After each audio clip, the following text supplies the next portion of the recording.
Smoke इस वक्त बड़ा ख़तरा बनता जा रहा है और फ़िज़ाई आलूदगी भी काफ़ी ज़्यादा मसाइल क्रिएट कर रही है। इस हवाले से धुआं छोड़ने वाली जितनी भी गाड़ियाँ हैं उसके हवाले से जो ट्रैफिक पुलिस है उन्होंने अपना लाएमल बना लिया है और क्रैक डाउन करने जा रहे हैं। ऐसी कोई भी गाड़ियाँ, रिक्शे जो कि इस वक्त धुआं छोड़ रहे हैं, फ़िज़ाई आलूदगी का बाइस बन रहे हैं, क्योंकि एयर क्वालिटी इंडेक्स जो है वो अलार्मिंग सिचुएशन इख्तियार करता जा रहा है। तो इसी हवाले से बात करने के लिए हमारे साथ चीफ ट्रैफिक ऑफिसर मवरान खान साहब मौजूद हैं, उनसे मज़ीद जानेंगे।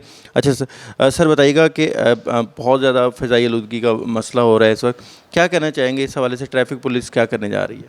जी, हम बड़ा स्टर्न एक्शन ले रहे हैं और उन लोगों के ख़िलाफ़ जो ओनर्स हैं या ड्राइवर्स हैं मुख्तलिफ़ व्हीकल्स के, स्मोक मिटिंग व्हीकल्स के, क्योंकि ये स्मोक कॉज करते हैं, तो उनके ख़िलाफ़ बड़े सख्त एक्शन ले रहे हैं। जी, बहुत ज़्यादा सख्त एक्शन लिया जा रहा है।